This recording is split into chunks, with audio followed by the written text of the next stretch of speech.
Chapter 3. I'm very, very sorry to leave you hanging like that, but as I was writing the tale of the Baudelaire orphans, I happened to look at the clock and realized I was running late for a formal dinner party given by a friend of mine, Madame de Lustro.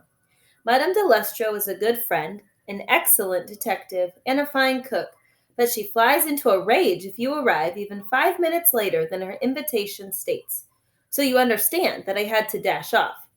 You must have thought at the end of the previous chapter that Sunny was dead, and that was a terrible thing that happened to the Baudelaires at Uncle Monty's house. But I promise you, Sunny survives this particular episode. It is Uncle Monty, unfortunately, who will be dead, but not yet. As the fangs of the incredibly deadly viper closed on Sunny's chin, Violet and Klaus watched in horror as Sunny's little eyes closed and her face grew quiet. Then, moving as suddenly as the snake, Sunny smiled brightly, opened her mouth, and bit the incredibly deadly viper right on its tiny, scaled nose. The snake let go of her chin, and Violet and Klaus could see that it had left barely a mark. The two older Baudelaire siblings looked at Uncle Monty, and Uncle Monty looked back at them and laughed. His loud laughter bounced off the glass walls of the Reptile Room. "Uncle Monty, what can we do?" Klaus said in despair. "Oh, I'm sorry, my dears," Uncle Monty said, wiping his eyes with his hands. "You must be very frightened, but the incredibly deadly viper is one of the least dangerous and most friendly creatures in the animal kingdom. Sunny has nothing to worry about, and neither do you."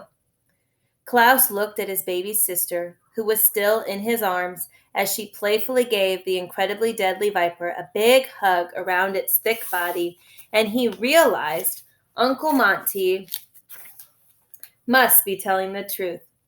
But then why is it called the incredibly deadly viper? Uncle Monty laughed again.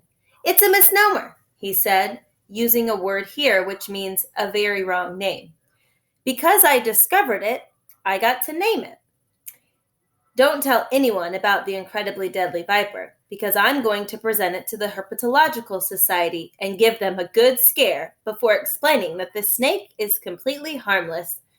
Lord knows they've teased me many times because of my name. 'Hello, hello, Montgomery, Montgomery,' they say. 'How are you, Montgomery, Montgomery?' But at this year's conference, I'm going to get back at them with this prank." Uncle Monty drew himself up to his full height and began talking in a silly scientific voice. "Colleagues," I'll say, "I would like to introduce you to the new species, the incredibly deadly viper, which I found in the southwest forest of—" "My God, it's escaped!" And then, when all of my fellow herpetologists have jumped up on their chairs and tables and are shrieking in fear, I'll tell them that the snake wouldn't hurt a fly. Won't that be hysterical?" Violet and Klaus looked at each other and then began laughing, half in relief that their sister was unharmed, and half with amusement, because they thought Uncle Monty's prank was a pretty good one. Klaus put Sunny down on the floor, and the incredibly deadly viper followed, wriggling its tail affectionately around Sunny, the way you might put your arm around someone of whom you were fond. "Are there any snakes in this room that are dangerous?" Violet asked. "Of course," Uncle Monty said. "You can't study snakes for 40 years without encountering some dangerous ones. I have a whole cabinet of venom samples from very poisonous snakes known to people, so I can study the ways in which these dangerous snakes work. There is a snake in this room whose venom is so deadly that your heart would stop before you would even know he'd bitten you. There is a snake who can open her mouth so wide she could swallow all of us together in one gulp. There is a pair of snakes who have learned to drive a car so recklessly that they would run you off the street and never stop to apologize. But all of these snakes are in cages with much sturdier locks, and all of them can be handled safely when one has studied them enough. I promise that if you take time to learn the facts, no harm will ever come to you in the Reptile Room. There is a type of situation which occurs all too often and which is occurring at this point in the story of the Baudelaire orphans called dramatic irony. Simply put, dramatic irony is when a person makes a harmless remark and someone else who hears it knows something that makes the remark have a different and unusually unpleasant meaning. For instance, if you were in a restaurant and said out loud, "I can't wait to eat the veal marsala I ordered," and there are people around who know the veal marsala was poisoned and that you would die as soon as you took a bite, your situation would be one of dramatic irony. Dramatic irony is a cruel occurrence, one that is almost always upsetting, and I'm sorry to have it appear in this story, but Violet, Klaus, and Sunny have such unfortunate lives that it was only a matter of time before dramatic irony would rear its ugly head. As you and I listen to Uncle Monty tell the three Baudelaire orphans that no harm will ever come to them in the reptile room, we should experience the strange feeling that accompanies the arrival of dramatic irony. This feeling is not unlike the sinking in one's stomachs when one is on an elevator that suddenly goes down, or when you are snug in bed and your closet door suddenly creaks open to reveal a person has been hiding there. For no matter how safe and happy the three children felt, no matter how comforting Uncle Monty's words were, you and I know that soon Uncle Monty will be dead and the Baudelaires will be miserable once again. During the week that followed, however, the Baudelaires had a wonderful time in their new home. Each morning they woke up and dressed in the privacy of their own rooms, which they had chosen and decorated to their liking. Violet had chosen a room that had an enormous window looking out onto the snake-shaped hedges on the front lawn. She thought such a view might inspire her when she was inventing things. Uncle Monty had allowed her to tack up large pieces of white paper on each wall so she could sketch out her ideas, even if they came to her in the middle of the night. Klaus had chosen a room with a cozy alcove in it. The word alcove here means a very, very small nook, just perfect for sitting and reading.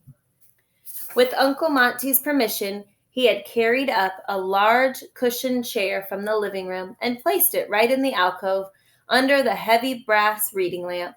Each night, rather than reading in bed, he would curl himself in the chair with a book from Uncle Monty's library, sometimes until morning. Sunny had chosen a room right between Violet and Klaus's and filled it with small, hard objects from all over the house so she could bite them when she felt like it. There were also assorted toys for the incredibly deadly viper, so the two of them could play together whenever they wanted, within reason. But where the Baudelaire orphans most liked to be was the reptile room.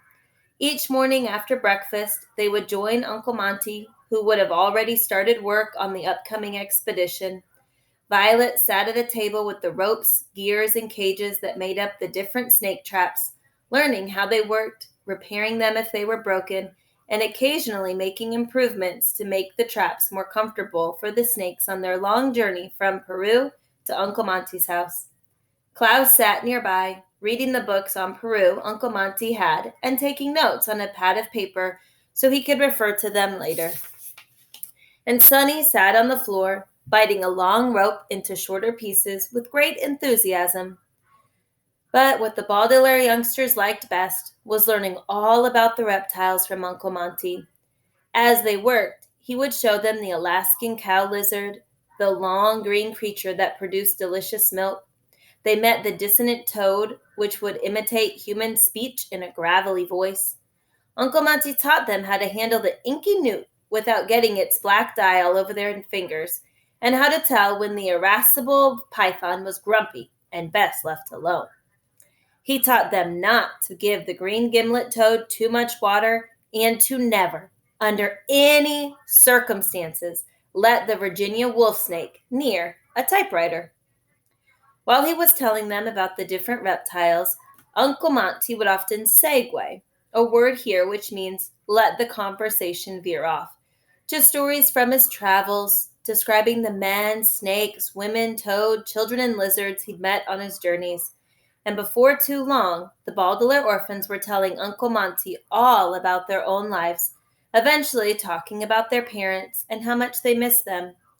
Uncle Monty was as interested in the Baudelaire stories as they were in his, and sometimes they got talking so long they scarcely had time to gobble down dinner before cramming themselves into Uncle Monty's tiny jeep and heading to the movies. One morning, however, when the three children finished their breakfast and went into the reptile room, they found not Uncle Monty, but a note from him. The note read as follows: Dear Bambini, I have gone into town to buy a few last things we need for the expedition. Peruvian wasp repellent, toothbrushes, canned peaches, and a fireproof canoe. It will take a while to find the peaches, so don't expect me back until dinner time. Stefano, Gustave's replacement, will arrive today by taxi. Please make him feel welcome.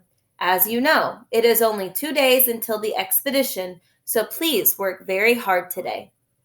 Your giddy uncle, Monty. What does giddy mean? Violet asked when they had finished reading the note. Dizzy and excited, Klaus said, having learned the word from the collection of poetry he'd read in first grade. I guess it means he's excited about Peru, or maybe he's excited about having a new assistant. Or maybe he's excited about us, Violet said. Kind of, Sunny shrieked, which probably meant, or maybe he's excited about all of these things. I'm a little giddy myself, Klaus said. It's really fun to live with Uncle Monty. It certainly is, Violet agreed. After the fire, I thought I would never be happy again, but our time here has been wonderful. I still miss our parents, though, Klaus said. No matter how nice Uncle Monty is, I wish we still lived in our real house. Of course, Violet said quickly. She paused and slowly said out loud something she had been thinking about for the past few days. I think we'll always miss our parents, but I think we can miss them without being miserable all the time. After all, they wouldn't want us to be miserable. Remember that time, Klaus said wistfully, when we were bored one raining afternoon and all of us painted our toenails bright red? Yes, Violet said, grinning, and I spilled some on the yellow chair. Arch! Sunny said quietly, which probably meant something like, and the stain never really came out. The Baudelaire orphans smiled at each other, and without a word began to do the day's work. For the rest of the morning, they worked quietly and steadily, realizing that their contentment here at Uncle Monty's house did not erase their parents' death. Not at all. But at least it made them feel better after feeling so sad for so long. It is unfortunate, of course, that this quiet, happy moment was the last one the children would have for quite some time, but there is nothing anyone can do about it now. Just when the Baudelaire orphans were beginning to think about lunch, they heard a car pull up in front of the house and toot its horn. To the children, it signaled the arrival of Stefano. To us, it should signal the beginning of much more misery. I expect it's the new assistant, Klaus said, looking up from the big Peruvian book of small Peruvian snakes. I hope he's as nice as Monty. Me too, Violet said, opening and shutting a toad trap to make sure it worked smoothly. It would be unpleasant to travel to Peru with somebody who was boring or mean. Gersha! Sunny shrieked, which probably meant something like, well, let's go find out what Stefano is like. The Baudelaires left the reptile room and walked out the front door to find a taxi parked next to the snake-shaped hedges. A very tall, thin man with a long beard and no eyebrows over his eyes was getting out of the back seat, carrying a black suitcase with a shiny silver padlock. I'm not going to give you a tip, the bearded man was saying to the driver of the taxi, because you talk so much. Not everybody wants to hear about your new baby, you know. Oh, hello there. I'm Stefano, Dr. Montgomery's new assistant. How do you do? How do you do? Violet said as she approached him. There was something about his wheezy voice that seemed vaguely familiar. How do you do? Klaus said, and as he looked up at Stefano, there was something about his shiny eyes that seemed strangely familiar. Hurrah! Sunny shrieked. Stefano wasn't wearing any socks. and Sonny crawled on the ground and could see his bare ankle between his pant cuff and his shoe. There, on his ankle, was something that was the most familiar at all. The Baudelaire orphans realized the same thing at the same time and took a deep step back as you might from a growling dog. This man wasn't Stefano, no matter what he called himself. The three children looked at Uncle Monty's new assistant from head to toe and saw that he was none other than Count Olaf. He may have shaved off his one long eyebrow and grown a beard all over his scraggly chin, but there was no way he could hide the tattoo of an eye on his ankle.